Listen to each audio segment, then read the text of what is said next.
You ever have one of those weekends that starts off with a headache and ends up changing your whole life? Yeah, well, I never thought a single layover would turn into the kind of revenge story folks bring up at block parties years later.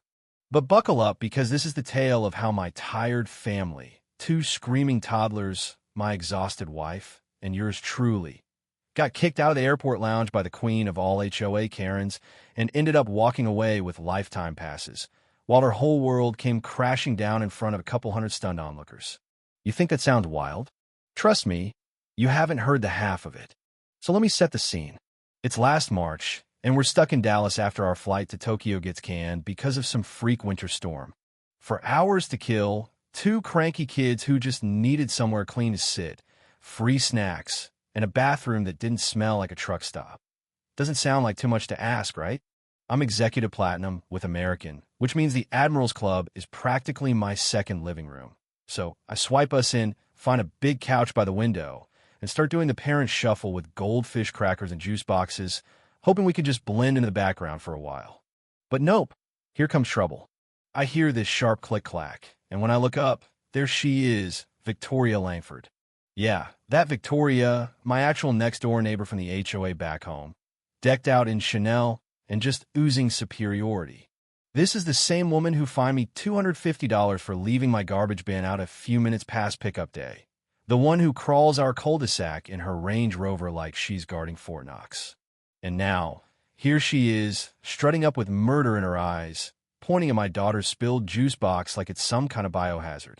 Excuse me, this area is for concierge key and international first class only. I swear, if she'd had a gavel, she would have banged it right there. Victoria, we're allowed to be here, I said, holding up my boarding passes.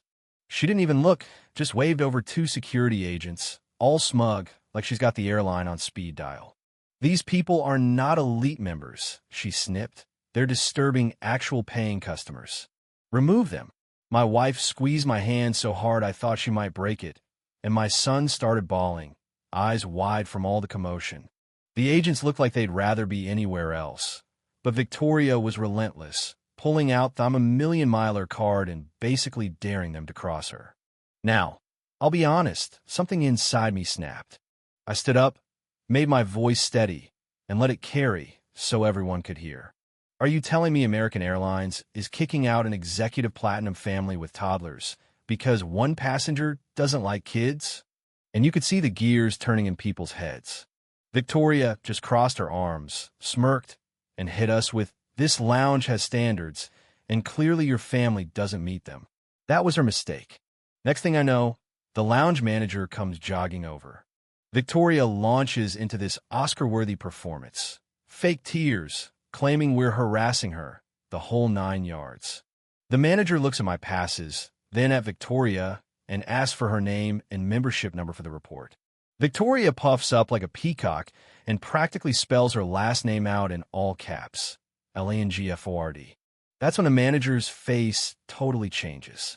He excuses himself, makes a quick call, and suddenly he's back with two airport security officers and a woman in a navy blazer who introduces herself as the vice president of customer experience. Someone who, by the look on her face, doesn't show up unless there's a 5-alarm fire. Victoria thinks she's about to win the day. Finally, someone with authority, she says, practically licking her chops. The VP looks her dead in the eye and says, "Mrs. Langford, American Airlines does not tolerate discrimination against any member or their families. Effective immediately, your Admirals Club membership and all airport lounge access are permanently revoked." You could have heard a peanut drop. Victoria's mouth opened and closed, totally lost for words, and the VP turned to us and said, "On behalf of American Airlines, we sincerely apologize. Your family is being upgraded to lifetime Admirals Club membership, global access, no restrictions, guest privileges for life." My wife let out this tiny gasp, and I swear I saw some folks in the lounge start to grin. And if you think that was the end, hold up, because Victoria's meltdown was just getting started. As the VP walked away, she lost whatever was left of her composure. She lunged at the manager, yelling, "Do you know who my husband is?" But someone had already live-tweeted the whole mess, full name and all. Security tried to get her out quietly, but Victoria wasn't going without a scene. She wrenched her arm away, hollering, "This is discrimination. I'll have every one of your jobs." Then, right there in the middle of the Admirals Club, she called her husband on speaker, like it was her own personal courtroom.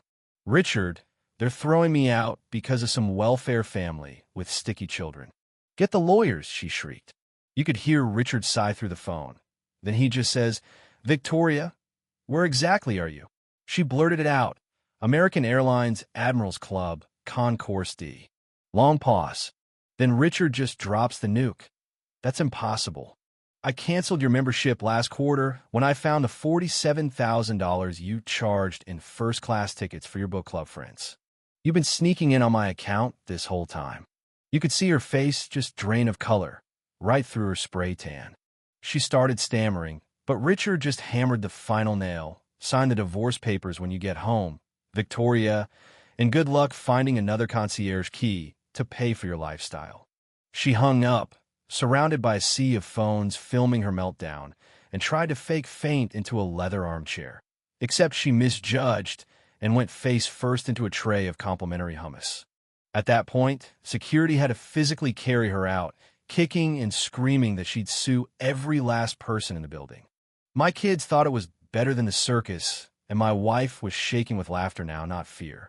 The whole lounge actually started slow clapping as the doors swung shut behind Victoria, and someone started chanting, "Lifetime! Lifetime!" Pretty soon, the whole place joined in, raising their champagne like we'd just won the Super Bowl. Now, most folks would figure that's the end, right? Not with the internet. 10 minutes later, the VP comes back with a camera crew. The corporate office in Fort Worth had already seen the viral video of Victoria's hummus dive, and it had 3 million views in 20 minutes. They wanted to turn our apology into a PR spectacle. So they sit us down in the quiet room, hand my toddlers ice cream and noise-canceling headphones, and film the official presentation of our new black metal lifetime passes, our names engraved in gold. But here's where it gets next level. They announce on camera that the new family area in the DFW flagship lounge is being named after us, the family oasis, with a plaque and everything. So, every time Victoria ever flies again, on whatever budget airline she can afford now, she'll have to walk past a giant photo of my grinning family at every layover. They ask if I want to say anything for the cameras. I flash the sweetest smile and go, "We just want to thank Mrs. Langford for reminding American Airlines how important family-friendly spaces are. Couldn't have done it without her." That clip? The internet absolutely detonated. By the time we finally boarded for Tokyo, Victoria's name was trending nationwide with the hashtag HummusKaren. Back in our neighborhood, the Facebook group was on fire. Someone posted the video with the caption, "Guess who just lost her crown as HOA president?" Turns out the board had been dying to get rid of her for years. My wife nudged me and whispered, "This is only chapter 2, isn't it?" And you know what? She was right. The real twist hadn't even landed yet. As the plane taxied, my phone buzzed. A direct message from American Airlines corporate. "Check your email for a confidential update regarding Mrs. Langford." What I read nearly knocked me out of my seat. The email, straight from the airline's legal team, revealed that Victoria hadn't just been sneaking into the lounge on her husband's canceled account. She'd been running a scam for years. As a concierge key member, she'd been selling upgrades and guest passes for cash, raking in thousands by charging strangers for first-class seats and lounge access. The fraud department had been tracking her for months, and our lounge showdown gave them the final evidence. They had everything: emails, bank records, even screenshots of her secret Reddit account where she advertised under the name LuxLady DFW.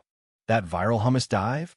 It was the public proof they needed to ban her for life and press felony charges. Up to 7 years in jail, the whole 9 yards. The email ended with a cherry on top. As a gesture of gratitude for helping expose her, they dropped 1 million bonus miles into my account. I showed my wife, and she just whispered, "She's done." But the universe wasn't done with Victoria yet. When we landed in Tokyo, my inbox exploded with screenshots from our neighborhood chat. Someone found public records that Victoria's house was in foreclosure. Richard hadn't just cut her off from the lounge. he'd frozen all their accounts. The Range Rover got repossessed. By the time we checked into our hotel, the HOA board had officially booted her as president, swapping her for the quiet retiree who'd spent years fighting her mailbox color rules. And then came the moment my kids will probably brag about forever. American Airlines invited us back for the official ribbon cutting of the new Family Oasis lounge area. CEO and all, expenses paid.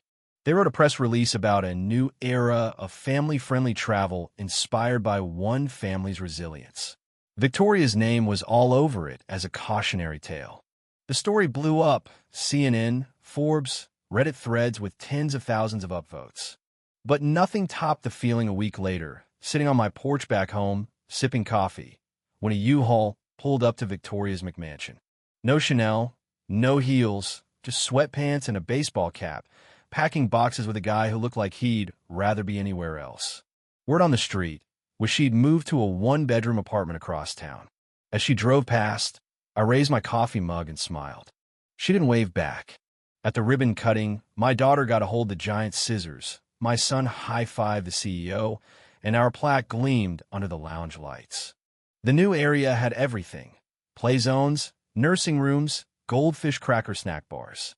Folks kept coming up to thank us, showing memes of Victoria's hummus faceplant with captions like, "When your ego books a one-way ticket to karma." That night, my wife and I toasted with free champagne. To Victoria, she said, "the gift that keeps on giving." I raised my glass and added, "and to lifetime passes." Our kids? Already plotting Disney World first class. As for Victoria, last I heard, she's banned from every major airline, working part-time at a strip mall nail salon, and the HOA even sent her a $500 fine for leaving trash bags on her old lawn. Guess there are some rules not even she can break. So let me ask you, was justice served, or did karma go too far? Ever dealt with a neighbor like Victoria? Or seen a meltdown that epic in public? Drop your wildest HOA stories or airport revenge tales down in the comments. And let's get a real debate going. Where's the line between justice and humiliation? And if you want more stories where karma serves up seconds, don't forget to hit subscribe and tap the bell, because the next one might be even more satisfying.